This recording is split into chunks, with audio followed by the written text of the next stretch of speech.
Mfishane sibuka encwadi kaLuke ukuba isikhathi besikhona besichaza kodwa because of time nekhamendi inkosi uJesu. Amen. Lithi iBhayibheli la uJesu ubonakala ephakathi nendawo kunezelezi ezimbili uJesu in between. Lithi iBhayibheli la mawufunda kahle kwaba conversation eyabakhona between izelezi ezimbili noma izigebengu ezimbili. Lithi iBhayibheli loqala wathi uNkulunkulu wena wayengayisindisi mawususindisa nathi uqobo lwethu. Kanti amavesi angaphambili khona lithi bathatha ingubo ekhandela inkatho bamchwenza benza konke.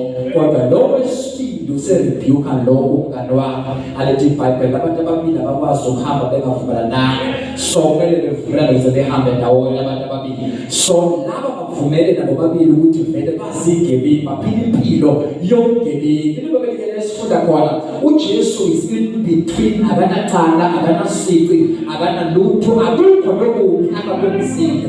Isizathu sakhe sokuthi emhlabeni ukuthi ezokuyisa ubudlelwano phakathi komuntu kanye noNkulunkulu uzokuyisa lento ikhona ekutsimini eseideni ukuthi uNkulunkulu wayenza njalo ngokuphola kwelanga evakashela umuntu ezohlala nomuntu. Manje la esifunda khona esiqala siyamthwenza esesibili sithi relaxa.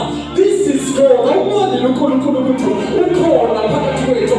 This is God. Umimanda wonke lona ilokho yakhona umhlaba ungakasekeka ilokho adalisa lomhlaba ilokho adala mina nawe ilokho yakhona umhlaba ungakasekeka uye noNkulunkulu esibethelwe nayo ba you know what to do. This is God. Awuboni ukuthi uNkulunkulu lithi wayesethe remember me oh God. Usethi manje ungakhathazeki njengoba uthatha isinqumo sokufuna ukukhunjulwa yimina kukhona into engizokwenzela yona hayi kusasa hayi kusasa kodwa namhlanje ngizokuba nawe ePharadasi. It doesn't matter ukuthi wenzeni kuphi nobani kodwa mawuvuma phakathi kwabantu ayizokuvuma umuphika phakathi kwabantu ayizokuvuma sakuba nawe. It doesn't matter ukuthi wenzeni kuphi nobani kodwa uzakuba nawe namhlanje ePharadasi. Nami yakho uzakuba nawe sokuhamba nawe uzakuba nawe izono zakho zokwalela zohlanzwa ziyomhlophe kwayo njengekho njengomoya wezimo uzakuba nawe kodwa ungesabi uzakuba nawe awuyakhona uzakuba nawe uzima manje kodwa nawe ziyahlangana izinto kodwa nawe umsebenzi ungekho kodwa nawe udivosile kodwa nawe ulambile kodwa nawe ziyahlangana izinto kodwa nawe awuzekezela ukuthi unawe uzakuba nawe.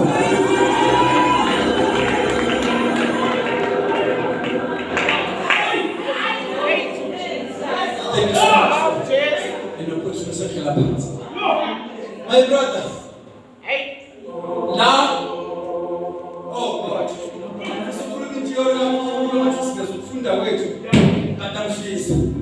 now, ukhulunywa ngesikhathi uthi lo uzukhumbula future. But uJesu uthi now zakuba nawe. Lo sakhuluma indawo lapho kiwa khona ukuthi ngelinye mhlawumbe izono zami ziyokholela kodwa mina namhlanje ngizakuba nawe. Because uJesu befika la uzobuyisana umuntu noNkulunkulu. Ushilo umuntu wathi munye umlalo bese umuntu noNkulunkulu uKristu Jesu. Ngoba phakathi nendawo nje usethatha la uyakuba nawe. Lo omphikayo ekasaba naye ngoba akavumanga. Now ePharadasi ngihlala thank you so much. Singalifanisa neEden. uNkulunkulu edala umuntu akamdalanga umuntu wethula isizathu ngokudala kwemdalana. Kodwa uNkulunkulu has his own reasons ukuthi why edala umuntu. One senze umuntu umfanekiso wethu asifuza sikhonza kuze. uNkulunkulu menza lafani nami. Mina banginemali ngenzithu uthula isizathu ethu kodwa uNkulunkulu nesizathu alele ukuthi wayebenzela lo muntu. Mina banginemali ngiyathenga isizathu singekho. emotional for no reason. Kodwa uNkulunkulu wayenaso isizathu ukuthi umenzele lo muntu. Umuntu uma wensemina sayibheki esedlila uNkulunkulu angasho ukuthi akade khona. Kwaba buhlungu uNkulunkulu kodwa ku-3:16 khona kuGenesis uNkulunkulu umuntu esonile wamthatha noma wahlaba something noma isilwane wayesemboza sebona uNkulunkulu bakhe. Ku-3:16 John, for God so loved the world that he gave his only begotten son so that believe in him not perish but have eternal life. Uyamboza ku-3:16 kuGenesis. Ku-3:16 kuJohn futhi nakhona umuntu unikeza ithemba uyavuswa ngayo uJesu Kristu. So sekuthiwa manje ngizokuba nawe ePharadise. In short, what is paradise? iPharadise yindawo yokuthula. Ngizokuba nawe endaweni yokuthula. Uyamazi ukuthi othi nalapho kugcwele ukuxokozela.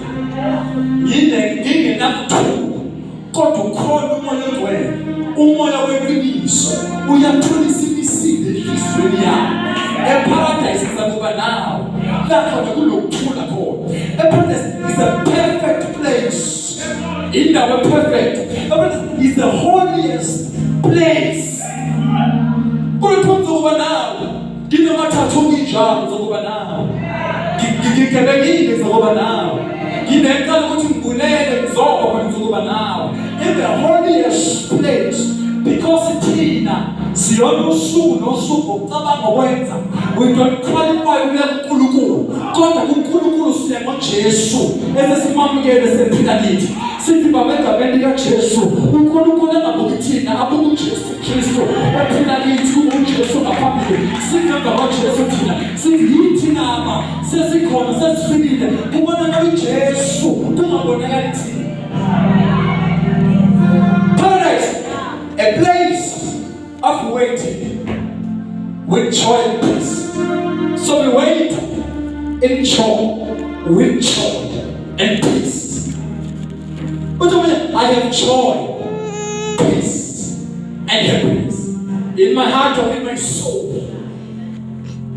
Give up on the paradise.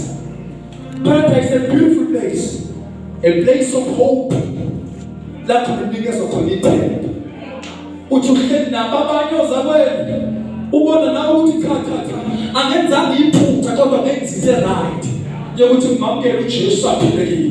Place of hope lapho nasinikwe ithemba khona ukuthi don't worry, it shall be well with you. Kuzolunga kuzokwenzeka. Izozi inkosi semafini ibe sisuke thina sihlangabeze inkosi. Place of hope.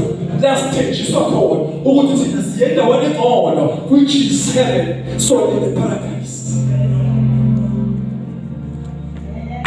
Jesus came to bring back the lost relationship between man and God. Sekela phansi uNkulunkulu wayengathandazwa sukele emandulo. uNkulunkulu wayengashunyayela.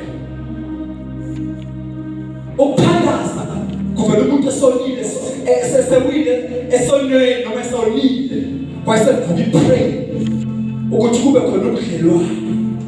Into ekhona lento esiyana eternity it worship ukudumisa uNkulunkulu la isakho iphuthiso sakho ipraise sakho but ukudumisa uNkulunkulu sihamba nakho and ukudumisa sidonsa ukhona bakhe simleka iPharadise kube yiyo le ngedumiso.